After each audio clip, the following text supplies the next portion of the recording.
seja bem-vindo. Somos a Igreja Verbo da Vida de Campo Grande, no Rio de Janeiro. E você ouvirá agora uma mensagem da Palavra de Deus. Desde que ela transforme a sua vida.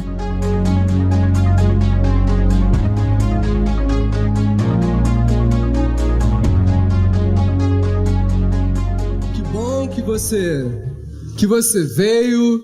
Que bom que você venceu o cansaço, venceu as obras em Campo Grande. Amém? O Senhor, Ele é galardoador daqueles que o buscam. Então crie expectativas na bondade do Senhor, amém? E Ele vai nos ouvir. Esse mês nós temos aprendido sobre a descendência de Abraão. Nós temos aprendido que nós somos abençoados pela fé. Nós temos acesso a todas as promessas que o Senhor fez a Abraão como filhos, como herdeiros. Mas muitas das vezes, na condição legal de um filho, de um herdeiro, por eu ter uma mentalidade de um servo, eu posso ser privado de viver a plenitude da minha herança em Cristo. E eu queria abordar um pouco com você esse tema essa noite. Vou pedir que você abra a sua Bíblia em Gálatas, no capítulo de número 4. Eu vou estar lendo do versículo 1 ao 7. Carta de Paulo aos Gálatas, capítulo de número 1, ou melhor, capítulo de número 4, versículo de número 1. Você encontrou, meu irmão? A palavra diz o seguinte: digo, pois, que durante o tempo em que o herdeiro ele é menor, em nada ele difere de um escravo, posto que ele é senhor de tudo, mas está sobre tutores e curadores até o tempo predeterminado pelo Pai. Assim também nós, quando éramos menores, estávamos servilmente sujeitos aos rudimentos do mundo. Vindo, porém, à plenitude do tempo, Deus enviou o seu Filho, nascido de mulher, nascido sob a lei, para resgatar aqueles que estavam sob a lei, a fim de que nós recebêssemos a adoção de filhos. E porque vós sois filhos, enviou Deus ao nosso coração o Espírito de seu Filho, que clama, Abba, Pai. De sorte que já não é escravo, porém filho e também herdeiro. Diga: redenção, adoção e herança. Paulo, quando ele escreveu a sua carta aos Gálatas, ele escreveu a sua carta a algumas igrejas da região da Galácia, atual Turquia, igrejas essas que foram fruto do trabalho missionário de Paulo. Você vê isso registrado em Atos capítulo 13 e Atos no capítulo 14. A mensagem que Paulo pregou a esses irmãos foi o evangelho da graça de Deus. Atos no capítulo 13, a partir do versículo 26, Paulo diz o seguinte: irmãos, descendentes de Abraão, se referindo aos judeus, e também a vós outros tementes a Deus, se referindo aos gentios, eu estou anunciando o evangelho a vocês, as boas novas que foram prometido aos nossos pais. Ou seja, a mensagem de Paulo não era algo novo, mas era o cumprimento das promessas de Deus. Ele fala que Jesus morreu, foi sepultado e ao terceiro dia ressuscitou, cumprindo as Escrituras. E no nome de Jesus, cada um deles, judeus e gentios, poderiam receber a remissão dos seus pecados, a libertação pelos seus pecados. Jesus foi o preço para nos libertar e nos restaurar. Jesus foi o preço pago para nos tornar filhos de Deus. E ele fala que isso estava disponível a todos aqueles que crescem. Nós não éramos declarados justos, inocentes, perdoados diante de Deus, em razão das nossas obras, em razão da nossa justiça ou dos nossos méritos, mas em razão da fé naquilo que foi feito em Cristo. Nós fomos justificados de coisas que através da lei de Moisés ninguém poderia ser justificado. Então foi essa a mensagem de Paulo àqueles irmãos. E Paulo dá uma ordem, uma recomendação a eles, que eles perseverassem na graça de Deus, perseverassem naquela mensagem. E aquele evangelho, essa mensagem, não eram as palavras de Paulo na boca de Deus, mas a palavra de Deus na boca do próprio Paulo. Era o cumprimento das Escrituras. Jesus, ele contou uma história em Lucas, no capítulo 18, uma parábola, que ilustra bem aquilo que Paulo estava dizendo e ensinando a eles. Jesus diz que 2 homens foram ao templo orar. O maior símbolo do judaísmo, o maior símbolo da lei de Moisés, lugar que no passado abrigou a arca e abrigou também as tábuas da lei, era algo muito importante para aquelas pessoas. E ele fala de 2 personagens, um fariseu e um publicano. O fariseu, ele era reconhecido como alguém justo, alguém digno diante da lei. Jesus diz que aquele homem, ele não somente fazia aquilo que a lei ordenava, ele fazia além. Jesus diz que ele dava o dízimo de tudo quanto ele possuía, e não somente isso, ele jejuava 2 vezes por semana, enquanto a lei exigia jejum 1 vez ao ano durante o dia da expiação. Então, aos olhos daquelas pessoas, aquele homem era justo. Ele estava cumprindo aquilo que foi determinado no Salmo. Quem poderá subir ao santo monte do Senhor? Quem poderá estar diante da sua presença? Alguém com as mãos limpas e um coração puro. Então ele fala sobre um publicano, alguém que era reconhecido como injusto, indigno diante da lei. E ele diz que esse homem orava, olhando para o chão, sem coragem de colocar os seus olhos no céu, dizendo: tenha misericórdia de mim, Deus.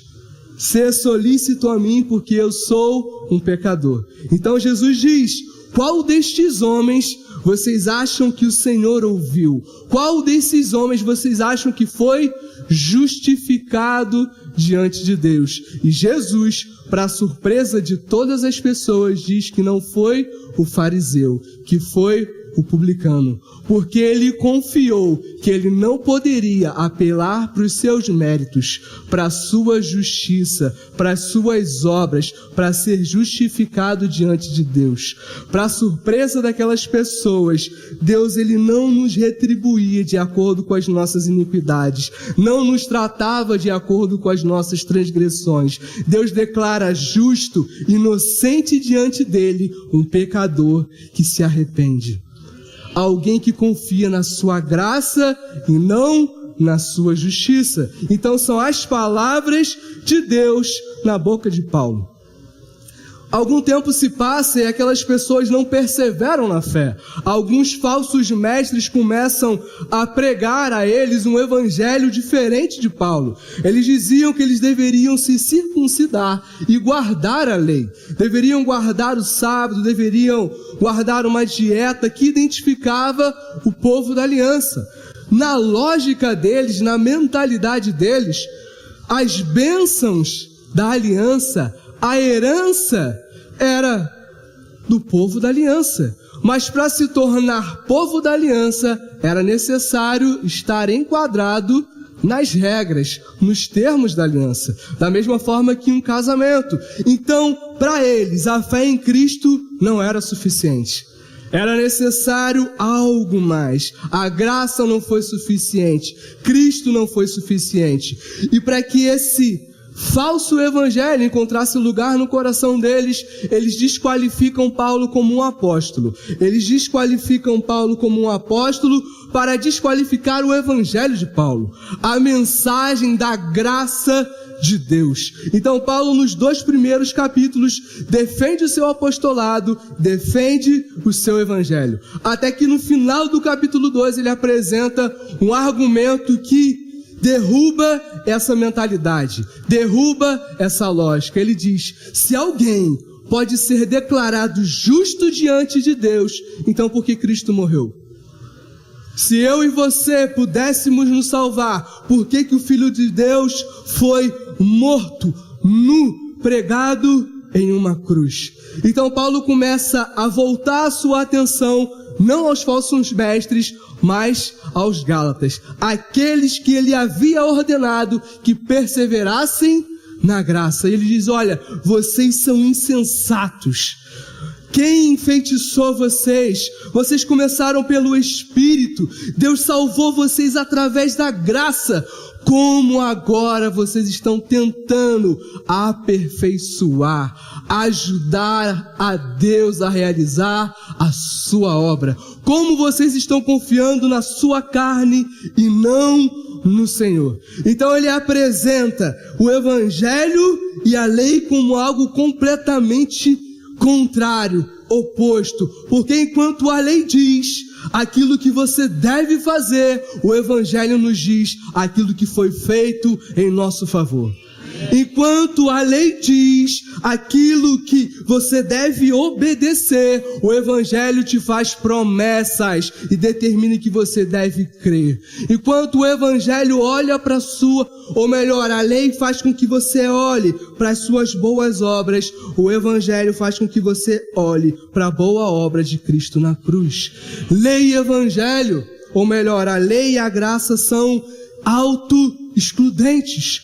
Se nós queremos viver debaixo da lei, vamos permanecer na condição de maldição. Mas se através da fé experimentarmos a graça de Deus, seremos abençoados. Da mesma forma que Abraão creu, nós devemos crer. E Paulo começa a falar então do propósito da lei. Por qual razão a lei havia sido dada? Ele fala que outrora nós estávamos aprisionados, encarcerados, debaixo da lei. A lei era como um carcereiro que nos mantinha aprisionados em culpa, em condenação, com uma sentença sobre nós, porque o salário do pecado é a morte. Então nós desejaríamos através da lei sermos libertos, sermos salvos. A lei também funcionava como um aio, como um tutor, como um curador. Um escravo que tinha a obrigação de tomar conta de uma criança que possuía uma herança, para que ela se comportasse devidamente. Esse escravo, ele era extremamente rígido, disciplinador em corrigir aquela criança. Mas a nossa condição em Cristo foi mudada. Nós não somos mais escravos, mas nós somos filhos de Deus através da fé. E isso é independente se você é um judeu ou se você é um gentio, se você é um homem ou se você é uma mulher, se você é um escravo ou se você é alguém livre. Todos nós somos iguais diante de Deus, filhos de Deus, única e exclusivamente através da fé. Somos descendentes espirituais de Abraão, então herdeiros da promessa.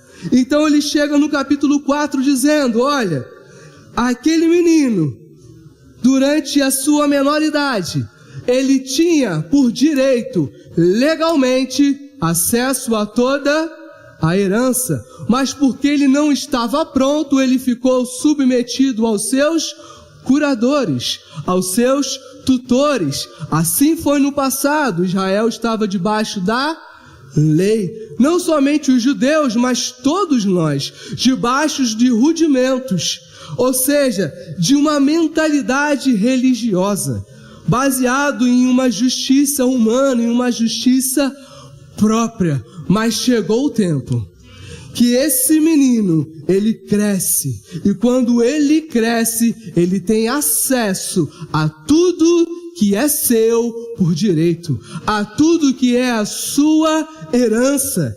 E quando isso aconteceu? Na plenitude dos tempos. Esse é o evento que marcava essa transição. Ele estava pronto a acessar a sua herança.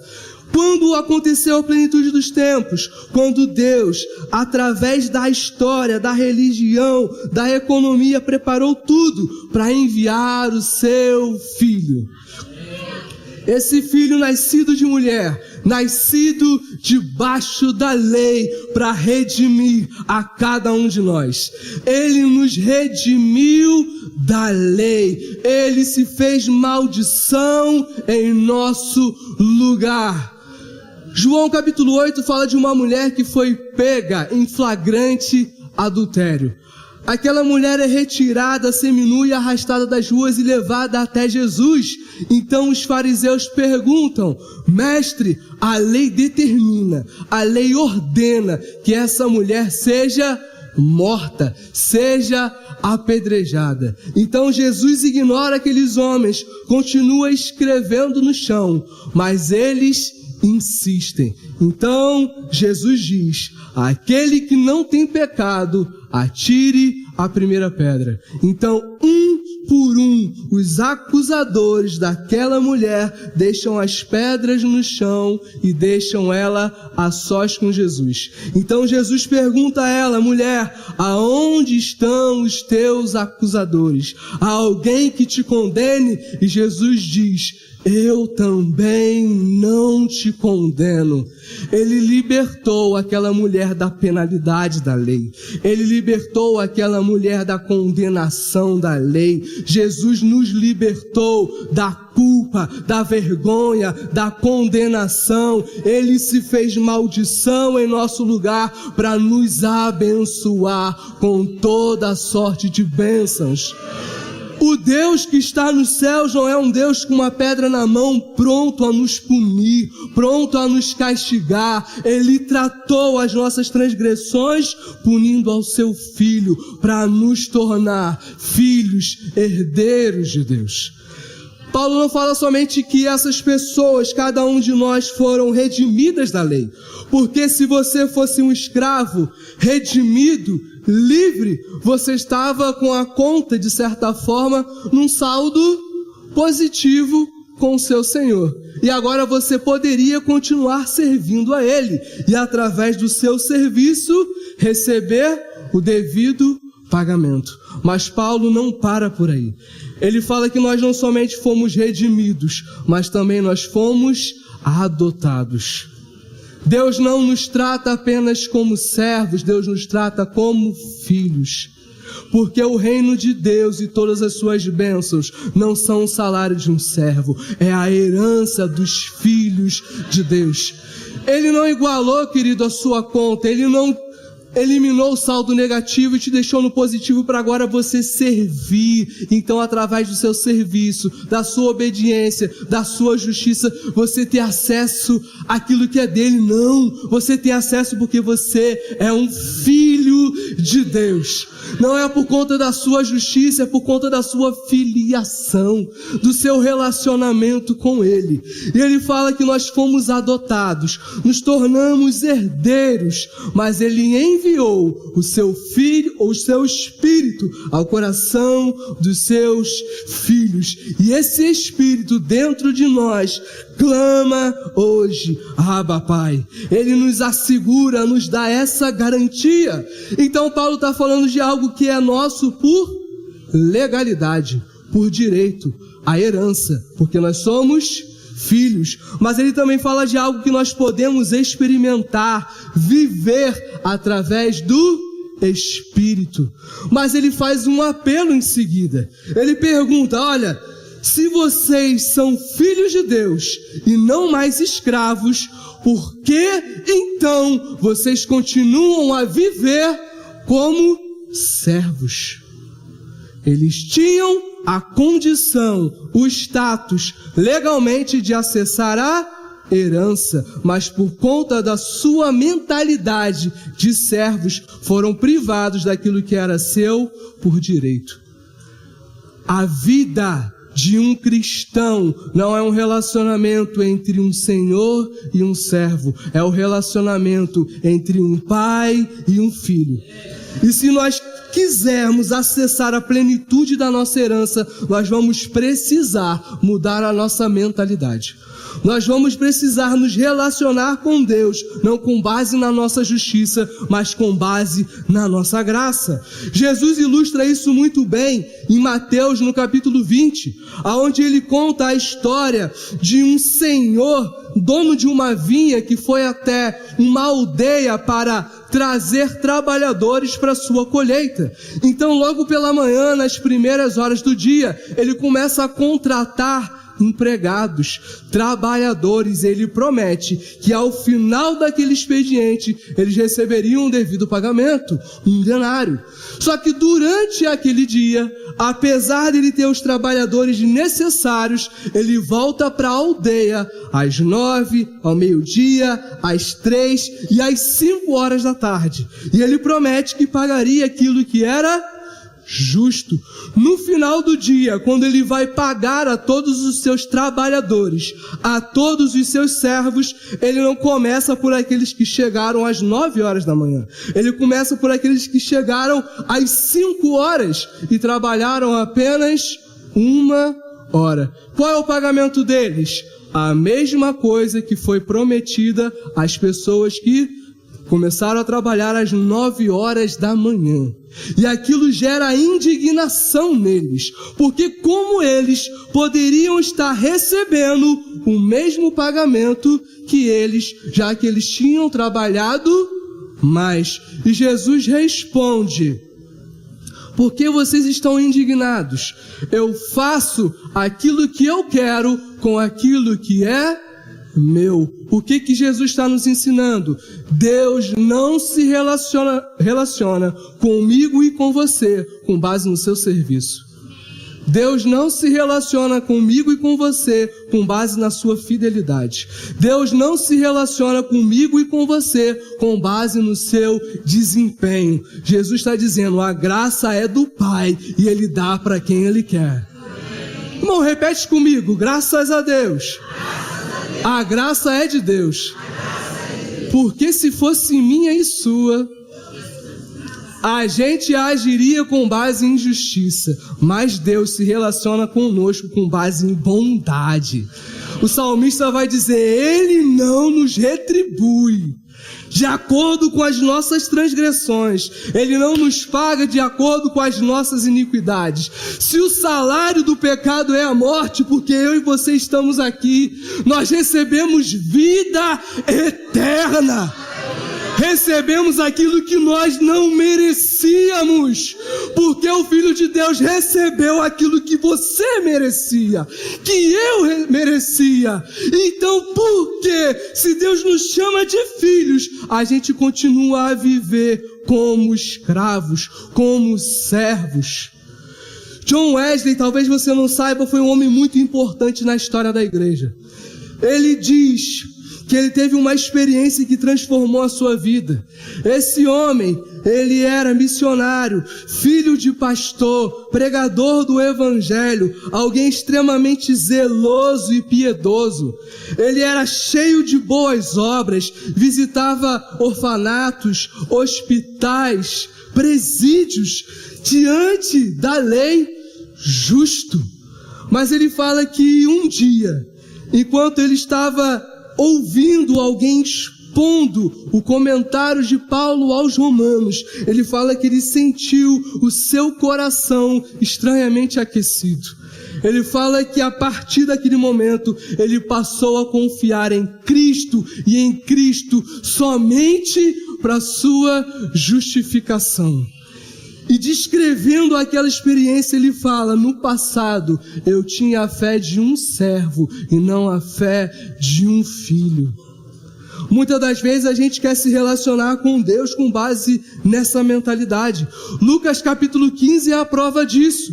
2 filhos, um que abandonou o pai, abandonou a sua família, desonrou o pai, pegou a sua herança, gastou ela de forma dissoluta. Na condição de miséria, de maldição, ele decide voltar até o pai, mas ele tem a brilhante ideia de dizer: pai, eu sou indigno, eu não mereço, faz o seguinte, me trate como um servo, porque eu não mereço ser filho. E o pai, o que ele faz? Ele acolhe aquele menino, ele perdoa aquele menino, ele restaura aquele menino. Com o quê? Com base na sua justiça? Não, com base na sua graça, na sua bondade. Ele coloca uma aliança no seu dedo, ele veste a sua vergonha, ele coloca sandália nos seus pés. O irmão mais velho, quando ele vê aquela cena, ele fica indignado, porque se aquele filho gastou a sua herança, o que o pai estava dando para ele? A herança que pertencia ao irmão mais velho. E aquele irmão mais velho estava tão perdido quanto o filho mais novo. Ele se relacionava com o pai com base na sua justiça. Pai, esse tempo todo eu tenho te servido, eu jamais transgredi, desobedeci uma ordem sua. Mas o que o pai diz para ele? Filho, tudo quanto eu tenho é seu. Ele estava deixando de usufruir da sua herança por causa da sua mentalidade, porque ele achava que era através da sua obediência, do seu serviço, que ele iria usufruir da herança do seu pai. Não, é com base no amor, é com base na graça. Graças a Deus, o nosso verdadeiro irmão mais velho não pensou dessa forma. Jesus é o irmão mais velho perfeito que se despiu da sua glória, da sua filiação, para nos vestir com a sua justiça. Ele morreu na cruz dizendo: não Pai, mas Deus meu, para que hoje você possa se assentar à mesa do seu Pai como um filho, como alguém que tem acesso a uma herança. O Evangelho é algo tão radical, queridos, que Jesus diz que da mesma forma que alguém não consegue colocar um vinho novo em um odre velho, sem que aquele odre ele se expanda, se rompa e aquele vinho seja perdido, a nossa mente precisa ser transformada a tal ponto de nós entendermos que nós somos não apenas escravos redimidos, mas filhos adotados que possuem uma herança. Esse é o nosso lugar, é isso que o Senhor nos chama a viver nele, em Cristo. Ou foi somente eu que achei que precisava dizimar, porque senão o devorador, o cortador, o migrador iriam agir nas minhas finanças? Só eu que achava que o dízimo era a assinatura de um clube de benefícios, aonde no mês que eu entrego, Deus me abençoa, e no mês que eu não entrego, Deus me amaldiçoa. Deixa eu te dizer uma coisa, às vezes a gente acha que o legalismo é uma coisa do passado, dos judaizantes, mas não.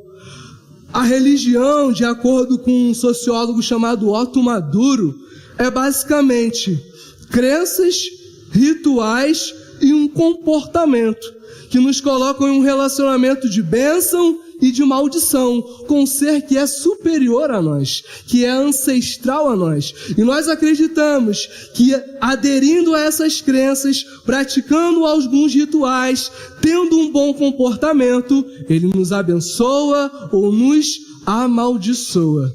Isso é algo exclusivamente dos judaizantes ou é algo que foi incutido a nós? Aonde você achou que você precisaria, através do seu desempenho, da sua performance, acessar aquilo que é seu. Queridos, o Espírito Santo ele foi enviado aos nossos corações. E se ele foi enviado aos nossos corações, tudo muda. Ele é chamado de o Espírito da graça. O Espírito que nos assiste nas nossas fraquezas, nas nossas incapacidades, naquilo que eu e você não somos capazes sozinhos. Por quê? Porque como filhos, nós não fomos deixados sozinhos. Nós podemos agora, através do Espírito, obedecer ao nosso Pai, obedecer à sua lei, fazer a sua vontade, viver de uma forma que lhe agrada. Então a vida cristã não é um relacionamento entre um servo e o seu Senhor, mas entre um filho e o seu Pai. E esse relacionamento é algo que acontece nos nossos corações, é algo interior, porque depois da Páscoa, depois da redenção, no calendário de Deus, vem a festa de Pentecostes, aonde nós sabemos que o Espírito é derramado, mas para os judeus a lei foi dada. Ou seja, Deus quer nos dirigir, nos conduzir, não do lado de fora, através de uma lei, através de mandamentos, através de exigências, mas do lado de dentro, em gratidão, em amor. Essa é a vida que Ele quer que nós possamos viver. Paulo vai falar que nós fomos abençoados com toda sorte de bênçãos espirituais em Cristo. Ele vai orar a partir do versículo 18 para que os nossos olhos sejam abertos, para que nós possamos saber, entender três coisas. Ele fala sobre a esperança do nosso chamamento. Ele fala sobre a nossa rica e gloriosa herança. Mas ele vai falar de um poder que é supremo, que é grande e que é eficaz, que está operando em mim e em você. O avião, quando ele sai do ponto de partida, do aeroporto de origem, com destino a um outro aeroporto, aquele avião, ele já tem tudo aquilo que ele precisa nele, para levantar voo, se manter e chegar ao seu destino. Deixa eu te dizer, no Espírito da graça, você tem tudo aquilo que você precisa como um filho de Deus para viver a vontade do seu Pai. Pedro vai dizer, através do seu divino poder, nos tem sido doadas, entregues todas as coisas que nos conduzem à vida e à piedade.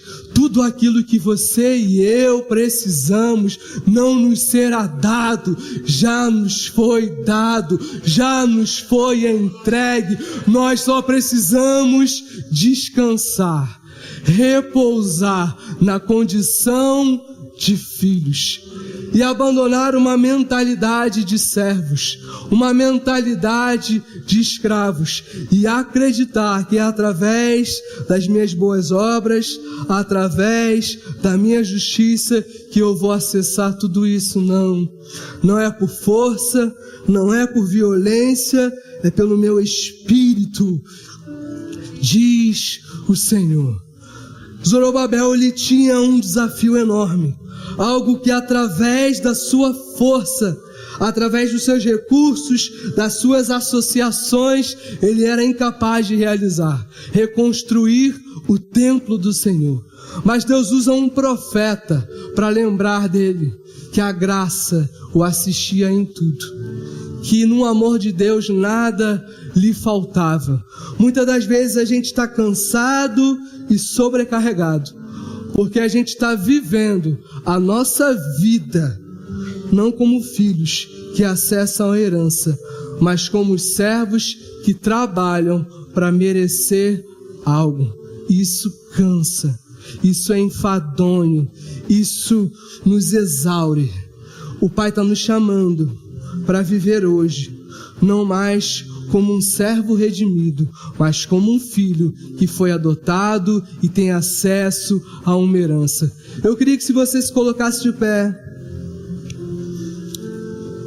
Eu não tenho a direção de chamar você até aqui na frente, mas o Senhor ministrou ao meu coração que existem pessoas que estão cansadas e sobrecarregadas, porque estão tentando viver a vida cristã com base na sua justiça, nas suas forças e no seu mérito. Você está tentando sozinho. O Senhor já enviou um auxiliador, um ajudador, um consolador, alguém para estar juntamente com você, que vai assisti-lo em todas as suas fraquezas. Mas é necessário, para que você acesse a plenitude da herança, abandonar a mentalidade de um servo. Eu queria que você fechasse os seus olhos e você pensasse se o seu relacionamento com o Senhor está sendo movido por medo, por culpa, por ganância. Se você tem tentado ser algo que você não é, tem tentado provar algo para as pessoas que não importam, porque o seu Pai já te aceitou e já te amou em Cristo. Eu quero orar por você. O Ministério de Música pode cantar. Senhor, obrigado, Pai. Obrigado porque hoje o Senhor nos chama e acessarmos,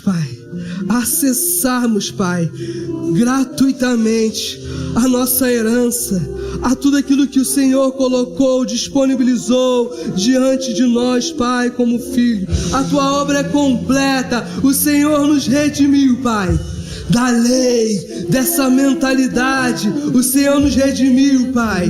Não há nada mais a ser feito a não ser descansar no Senhor, descansar na sua bondade, descansar no seu amor, descansar na condição de filhos que são herdeiros de um bom Pai.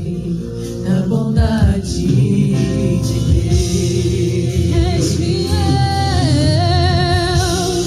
És fiel em todo tempo.